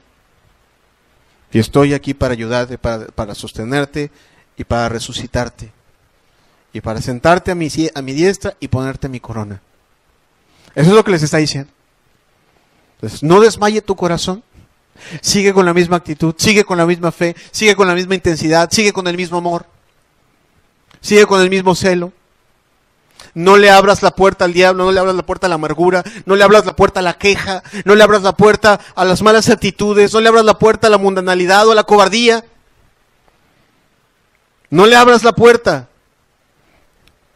En México tenemos una expresión, no te rajes. ¿Sí o no? Es muy mexicana esa expresión. En el béisbol también le dicen a los beisbolistas, sobre todo cuando son chiquitos, porque cuando estás ahí, yo jugué béisbol de pequeño, y luego te encuentras a unos que tiran la pelota que nada más oyes como zumba a toda velocidad. El entrenador te agarra, a ver, véngase para acá. Te mira a los ojos y te dice, fajado ahí. Párese ahí y no tenga miedo. Y discúlpame los términos coloquiales, pero la idea que el Señor tiene de permanece fiel, de permanece resistiendo,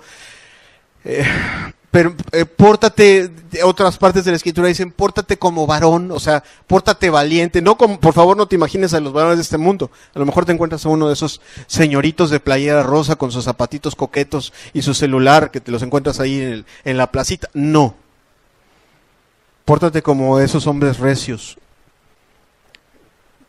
que luchan, que no desmayan, que perseveran. Esa es la idea. Sea valiente. ¿Ok? Esa es la idea. Pórtese valiente en medio de la aflicción. O en términos coloquiales y mexicanos, no se raje. O aún en términos beisbolísticos, fajado ahí. O sea, aguante.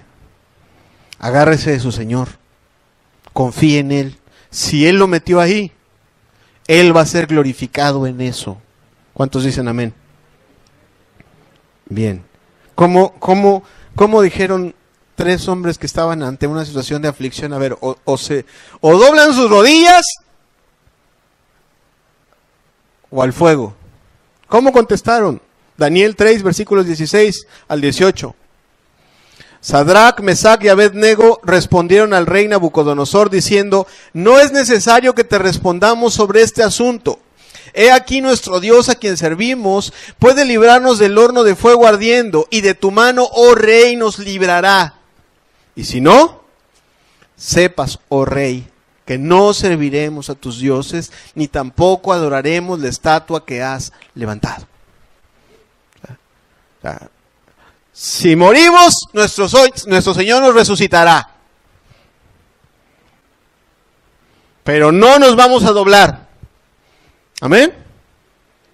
No vamos a dejar de perseverar en nuestra búsqueda. No vamos a dejar de ser santos. No vamos a permitir que el sufrimiento nos haga dejar de congregarnos, dejar de hacer el bien, dejar de amar, dejar de orar, dejar de buscar a Dios. No vamos a dejar de cantar alabanzas porque nos duele el cuerpo, porque nos falta el alimento. No vamos a dejar de levantar nuestras voces para darle gracias a Dios porque no nos va bien. Pablo estaba en el calabozo más oscuro y ahí estaba cantando alabanzas. Y ahí Dios despertó un terremoto y fue glorificado. La historia la puedes ver en tu casa con toda calma. ¿Ok?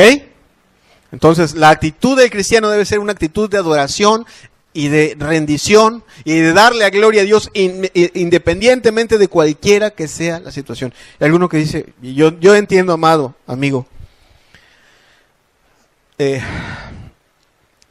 tú dices, wow, o sea, apuradamente, yo medio quiero ser bueno y quiero, pues, yo vine hoy porque quiero escuchar la palabra y ahora me dice que tengo que entrarle al fuego y que... Espérame. Jesucristo es bueno y es todopoderoso. Y si tú leyeras ese relato de esos tres jóvenes que entraron al horno de fuego, se ve una cosa tan preciosa, porque cuando Dios está contigo, los sufrimientos no se sirven, ni se viven, ni se sienten igual.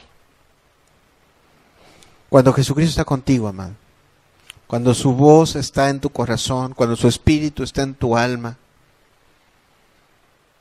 cuando Él es real en tu vida, las cosas no son las mismas. Pablo decía en medio de sus sufrimientos: tengo por cierto, que las aflicciones del tiempo presente no son comparables a la gloria que nosotros ha de manifestarse. ¿Por qué decía eso? ¿Porque era un filósofo estoico que aguantaba las cosas así a la macha? No. Porque tenía consuelos del Espíritu Santo sobre sus vidas día a día. Porque Jesucristo para él era un amigo, era un pastor, era un padre, era un consejero, y por lo tanto vale la pena renunciar a este mundo, entregarte a Él y decir: Señor, yo quiero ser adoptado por ti. Pero no te espantes si ves eso del sufrimiento y no me entiendes. Créeme.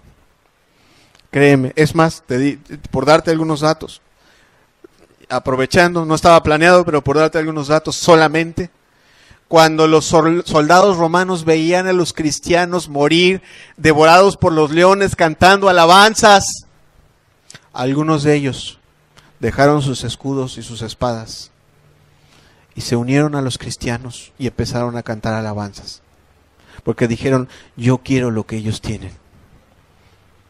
Yo quiero lo que ellos tienen. Y hay historias de los creyentes en Siberia, por ejemplo, en donde eran torturados y donde los cristianos eran desnudados. Los cristianos eran desnudados en medio de la nieve. Y los cristianos se abrazaban los unos a los otros para darse calor.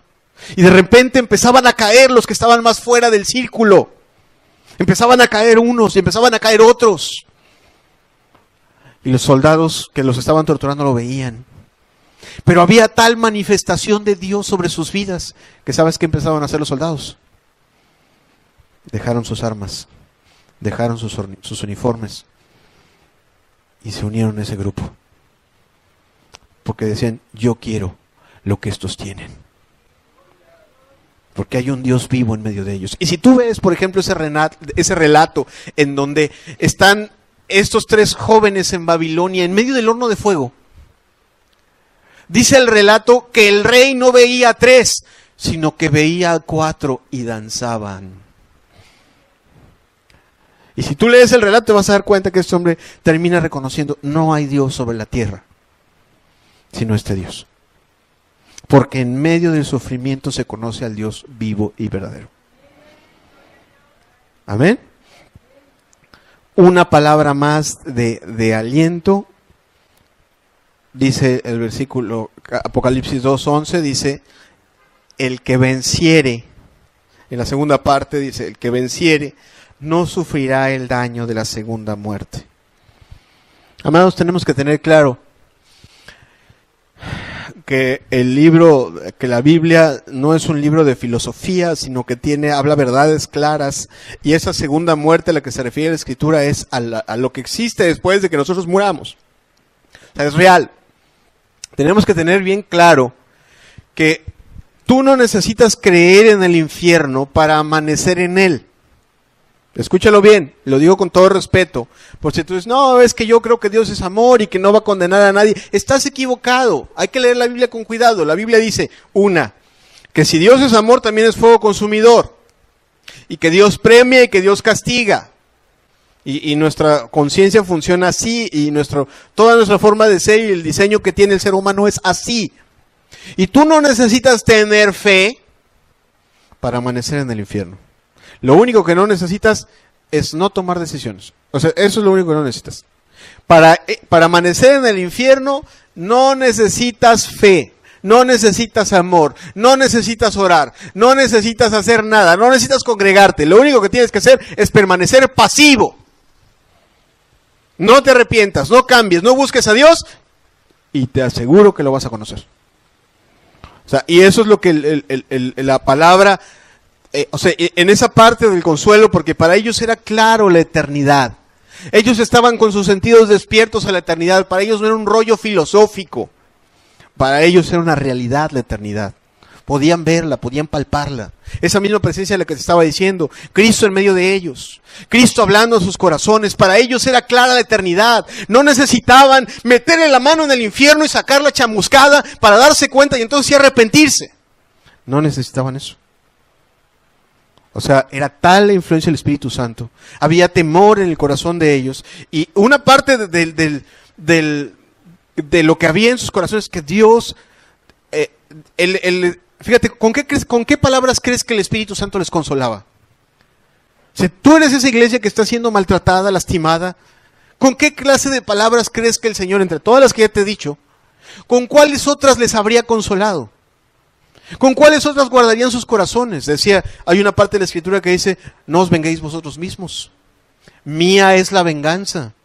Yo daré el pago, dice el Señor. Y si para ellos era clarísimo el cielo, también era clarísimo el infierno. Dios ha de castigar la maldad de este mundo. Lo tenían clarísimo. Clarísimo lo tenía. Y por eso también les consuela con eso. Al que venza, no se lo voy a premiar, no va a pasar por la segunda muerte. Y la Escritura le dice al infierno, la muerte segunda. Y amado, los seres humanos lloran aquí porque un ser humano muere en la muerte primera. No tienes idea de la cantidad de lágrimas y lamentos y gritos que hay cuando alguien está en la muerte segunda. Si tú has visto aquí a la gente llorar por la muerte primera, no tienes ni idea de los quejidos, los lamentos y el lloro que va a haber en la muerte segunda. Jesucristo, y no un servidor, decía, este hermano ya me quiere asustar. No. El Dios que murió y resucitó, el que está sentado en el cielo, dijo, allí será el lloro y el crujir de dientes. Ahí sí va a haber lágrimas. Ahí sí va a haber lamentos. Ahí sí va a haber quejidos.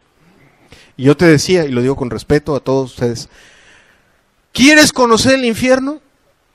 Amado, te voy a decir qué es lo que tienes que hacer.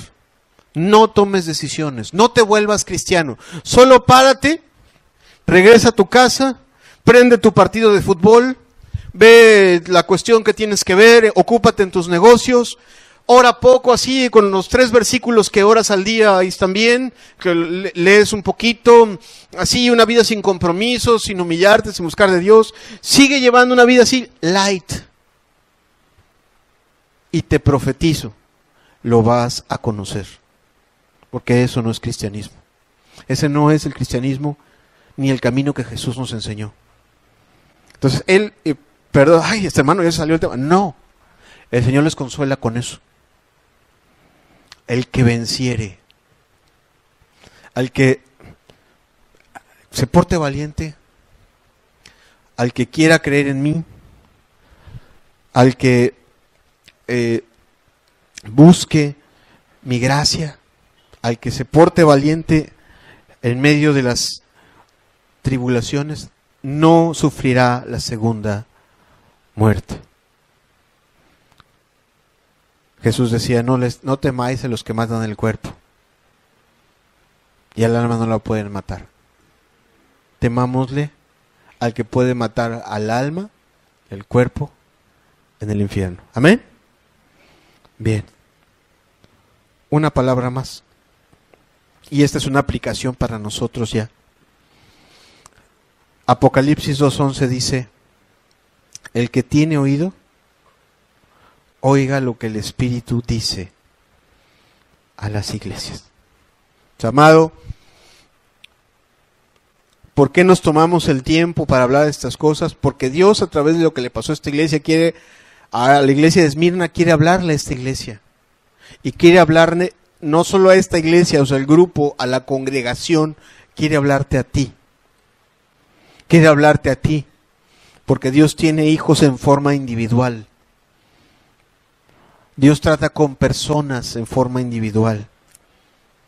Y el llamado es para cada uno de nosotros. O sea, de verdad está tu corazón abierto a escuchar lo que el Espíritu Santo le está hablando a las iglesias. De verdad tu corazón está abierto a escuchar lo que Dios tiene que decirnos al respecto. Él quiere iglesias santas, obedientes, gozosas, llenas de amor.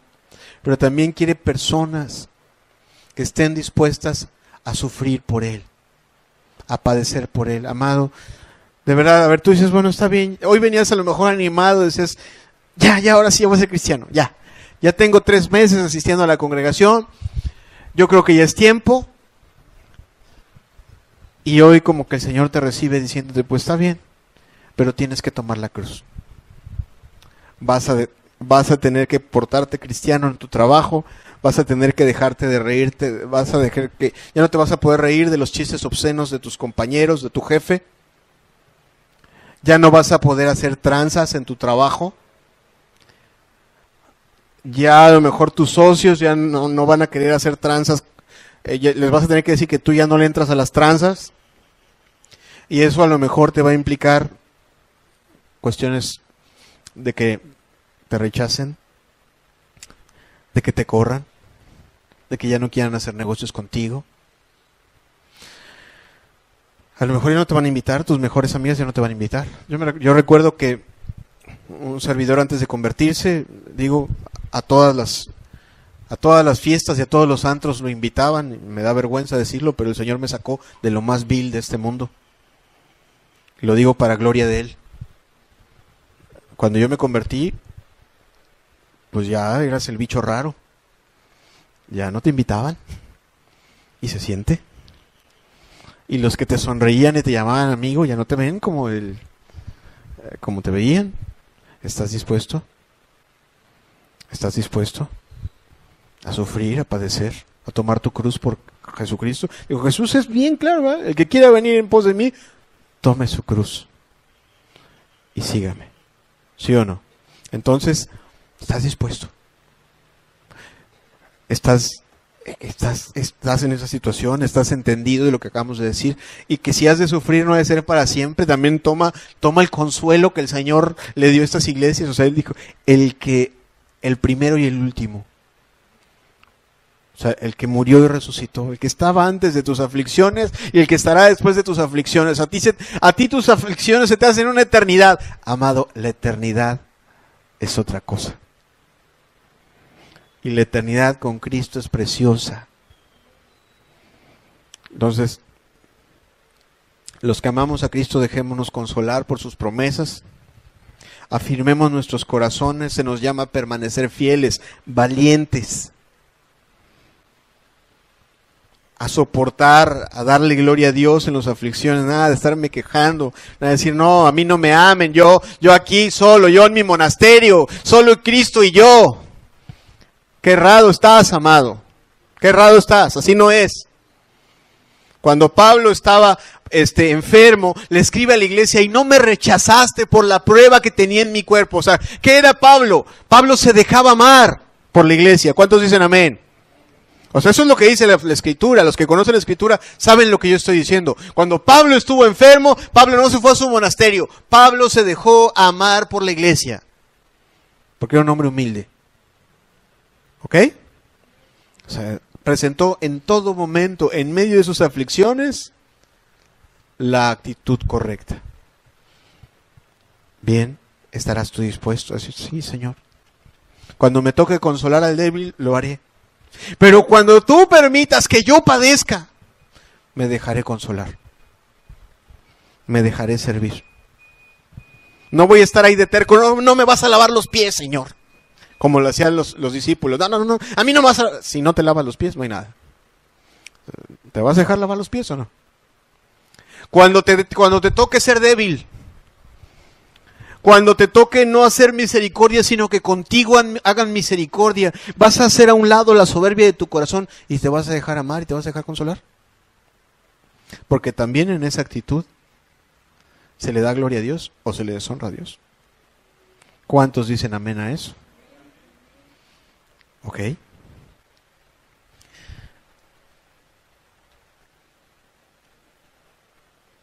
Entonces, tomemos esto para nuestras vidas. Tomemos la promesa, al que venciere, le será puesta la corona. Amado, yo no sé si cuando tú le cantas alabanzas al Señor, alabanzas tan preciosas como las que cantamos cada domingo, la alabanza nos recuerda una parte del Evangelio. Yo no sé si alguna vez te has visto sentado al lado de Cristo con la corona. Yo no sé si alguna vez te has visto sentado en esa grandísima mesa. Porque el Señor dice que los que venzan se van a sentar con Cristo en esa mesa. Y yo no sé si tú te has visto alguna vez diciendo, ¡hey, Marta, tú! Que te diga el Señor, estás muy lejos. Tú me amaste mucho en la tierra. Ven, acércate, siéntate aquí. Quiero mostrarle a todos los que están en esta cena cuánto me amaste tú. ¿Alguna vez ha consolado el Señor con eso tu corazón? Amado, dejemos que la palabra del Señor nos consuele. Sobre todo en medio de las aflicciones. Cuando estés ahí sufriendo, no sé, ¿qué sufres? ¿De qué se trata tu situación? ¿Es económica? ¿Son persecuciones? ¿Son enfermedades? Que tu oración sea, Señor, que en medio de esta tribulación, mi actitud te dé gloria. Y no sea vituperado tu nombre por mi causa. Para que en ese día, sentados todos en esa gran cena, el Señor te pueda decir, amado, acércate, estás muy lejos. Tú me amaste mucho. Siéntate aquí. Siéntate a mi lado. Déjame mostrarle a los demás cuánto me amaste. Déjame platicarles cuánto padeciste por causa de mi nombre. Qué cosa tan preciosa. Es exactamente lo que el Señor le dijo a esa iglesia. Entonces, qué consuelo tan hermoso de haber en nuestros corazones. Termino abriendo la epístola a los Filipenses, capítulo 1, versículo 29. Esta palabra no solo es para los filipenses, amado, esta palabra es para nosotros. Porque a vosotros os es concedido a causa de Cristo, no solo que creáis en Él. Fíjate, nos es concedido creer, ¡gloria a Dios! Pero no solo eso, sino también que padezcamos por Él. es una concesión, es un privilegio que Dios nos conceda a los que creemos en Él también padecer por causa de su nombre. Debería darnos gozo. Señor, si mis amigos no me van a hablar porque soy cristiano, bendito sea tu nombre, porque es un grandísimo privilegio que mis amigos me rechacen porque no quiero ver con ellos sus chistes obscenos, ya no quiero ir a hablar de la vida de otras personas en sus inmundas tardes pasteleras, en donde solo van a ir a hablar y van a ir a chismear acerca de lo que le pasó a fulanita y a fulanita. Es un privilegio, Señor, para mí, que tú me tengas por digno de que se me rechace por querer hacer tu voluntad. ¿A poco no es algo precioso? O sea, así. Porque no es por tu causa, es por causa del santísimo nombre. Porque así como no te invitaron, ellos se quedaron con un mensaje. Porque el mensaje estaba siendo predicado sin ser predicado. Esta persona ya no se ríe de nuestras inmundicias. Esta persona ya no se viste como ramera como nosotros. Esta persona ya no se emborracha como nosotros. ¡Qué incómodo es! Dios, su mensaje estaba siendo glorificado, estaba siendo predicado, aunque no fuera predicado con nuestras vidas. Pero cuando nadie se molesta por ti, cuando nadie te dice nada, es que probablemente ni santo eres, amado. Que eres así medio cotorrón con el pecado, así medio... También de repente le entras al albur y de repente le entras aquí. Wow. Pero si el mundo te rechaza por causa de Cristo, dice la Escritura, bienaventurado eres. ¿Amén? Bien. Cerremos los ojos un momentito. Yo quiero hacer una oración. Quiero que terminemos esta reunión ministrando al Señor, invitándote a que lo ministremos. Esto no se puede quedar en una situación teórica en nuestros corazones. De verdad que no,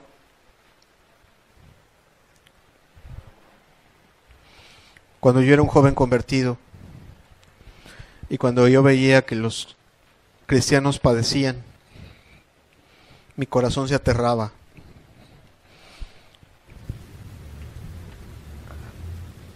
Al pensar el momento que me iba a tocar a mí padecer. Y sí iba a estar preparado para ese momento. Con el paso del tiempo me di cuenta que el Señor siempre está contigo en medio de las aflicciones. Y que el Señor las permite, las tristezas, los dolores, las enfermedades, los padecimientos. Padre, en el nombre de Jesús yo quiero pedirte, Señor, que tú le des vida a la palabra que hemos hablado en esta mañana. Que no sea teórica en nuestras vidas, Señor, sino dale vida en nuestras vidas, Señor. Y ayúdanos a utilizar la palabra que nos has hablado en esta mañana y a comportarnos como es digno de tu evangelio en medio de la aflicción, Señor. Yo quiero pedirte hoy, Señor, por todo aquel que te viene buscando, quizás sin haber alcanzado la salvación, muéstrate y hazte real a su vida. Aún, Señor, quiero pedirte en el nombre de Jesús, y como muestra de tu glorioso poder, que si viene con una enfermedad, estires tu mano y sanes su enfermedad en el nombre de Jesús, Señor,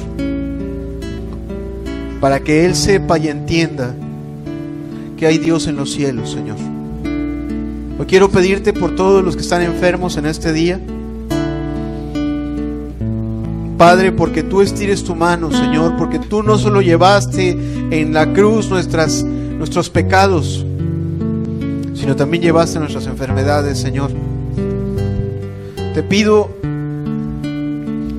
solamente por la gloria tuya y porque eres un Dios lleno de misericordia, que extiendas hoy tu mano sobre los enfermos, Señor, toques al que está enfermo, al que tiene problemas de respiración, Señor. Aún lo más pequeño, extiende tu mano en lo más pequeño. Pero no hay cosa imposible para ti. También te pido que toques lo más difícil, Señor. Padre, muéstranos por misericordia, muéstranos a cada uno de los que estamos aquí, Señor, que tú estás más allá de la vida y de la muerte, Señor, que tú estás en la eternidad y que eres poderoso y que estás sobre todo sufrimiento, Señor. Sana a los enfermos. Toca la espalda que duele, la pierna que duele, Señor. Toca esa cabeza, Señor. Di la palabra y tu Espíritu Santo toque la cabeza de aquel que padece, Señor. Los nervios, la diabetes, Señor. Los riñones, los pulmones, los músculos atrofiados, Señor. Padre, aún ayuda hoy a cada uno de los presentes, Dios, a creer contra esperanza, Señor. Alguien te dijo, Señor, creo, ayuda a mi incredulidad. Padre, te ruego en el nombre de Jesús, que aún hoy, si alguien duda en su corazón, pases por alto esa duda y sanes. Solo para que quede claro que con un poquito de fe tú muestras tu gloria, Señor, que estás en los cielos y que estás muy por encima de todo sufrimiento y toda aflicción. Padre, quien tiene un dolor profundo en su alma, Señor, por las aflicciones, por las tristezas, por las luchas de este mundo, a veces son familiares y duelen más que el alma, Señor. Te ruego en el nombre de Jesús que hoy tu Espíritu Santo haga algo en nuestro interior para perdonar, para sanar, para consolar, para que se sepa y se entienda que tú eres el primero y el postrero, el que estuvo muerto y ha revivido, el que está por encima de la eternidad, Señor.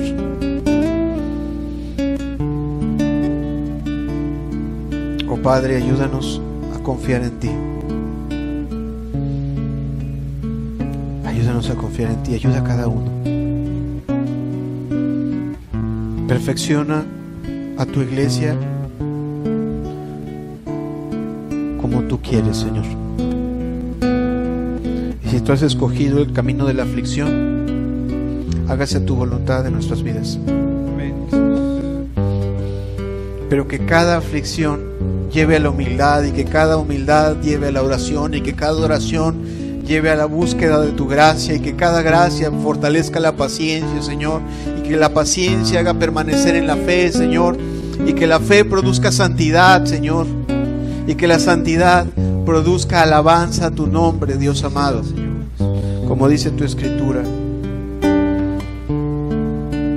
Así se ha hecho en medio de nosotros, Señor.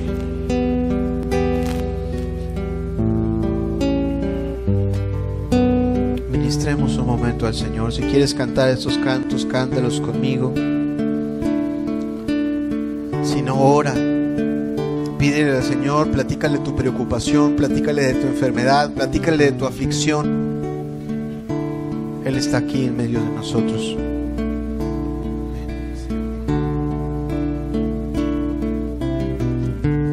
Alzaré mis ojos a los montes, ¿de dónde vendrá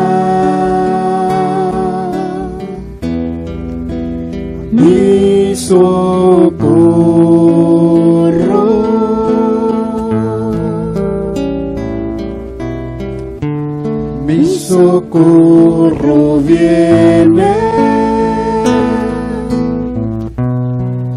de Jehová, que hizo los cielos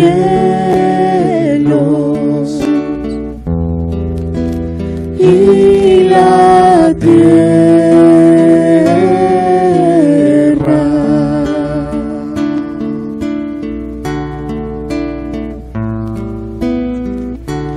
Alzaré mis ojos a los montes, ¿de dónde vendrá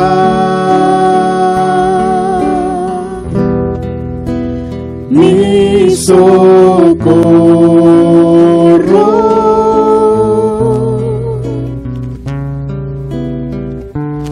Mi socorro viene de Jehová, que hizo los cielos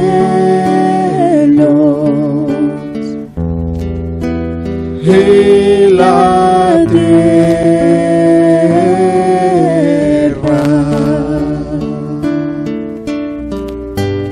No dará tu pie, no dará tu pie al resbaladero,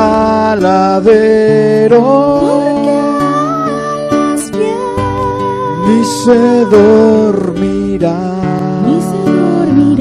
el que te guarda.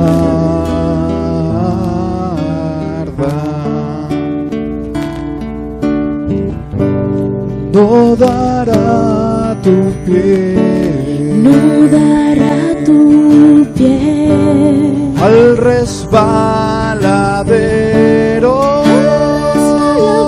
no dará tu pie, ni se dormirá, el que te guarda. es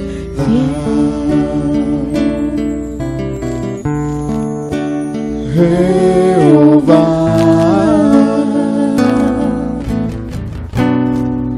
es tu guardador,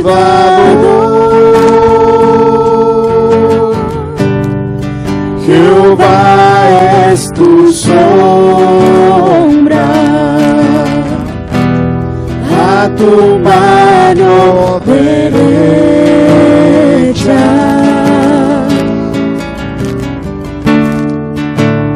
Jehová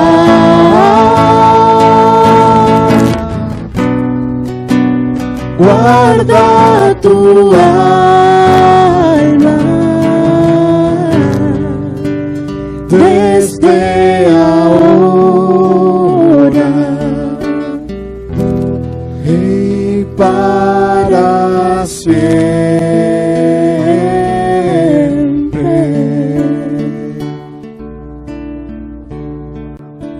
Bendito sea tu nombre. Terminemos esta reunión pues entonando este canto. Ven, Jesús. Conozco que todo lo puedes, que mis pensamientos no los puedo esconder. Hablaba lo que no entendía y de oídas te había oído, mas ahora mis ojos te ven. Yo te preguntaré y tú me enseñarás, mas ahora mis ojos te ven y me rindo a tus pies y me arrepiento, mas ahora mis ojos te ven. Yo te preguntaré y tú me enseñarás, mas ahora mis ojos te ven y me rindo a tus pies y me arrepiento, Señor, y me arrepiento, Señor, me arrepiento, Señor. Mas ahora mis ojos te ven, yo te preguntaré y tú me enseñarás. Mas ahora mis ojos te ven y me rindo a tus pies y me arrepiento, Señor. Gracias, Padre, porque por sobre todas las cosas, aunque has traído hermanos que no conocíamos, amigos que nunca habíamos visto, o hermanos que tenía tiempo que no habíamos visto también, y los has traído, el que ha estado con nosotros es tu Espíritu, ha estado tu verdad, y nos llevamos ese testimonio en nuestro corazón, más allá de lo que hayamos escuchado o visto, Señor. En nuestros corazones nos llevamos el testimonio de tu verdad y de que eres real, de que nuestro Dios está en los cielos, de que es el primero y el postrero, Señor, el que murió y que ahora está vivo, Dios, el que está más allá de nuestros padecimientos, de nuestras enfermedades o nuestros sufrimientos, Señor, y que está al final del camino esperando para consolarnos y enjugar cada lágrima derramada, Señor. Bendito sea tu nombre, Señor. Gracias por esta reunión. Que tu palabra no ha faltado, que tu Espíritu nos ha sido suministrado, porque nos ha dado libertad, porque has traído sanidad. En el nombre de Jesús. Gracias.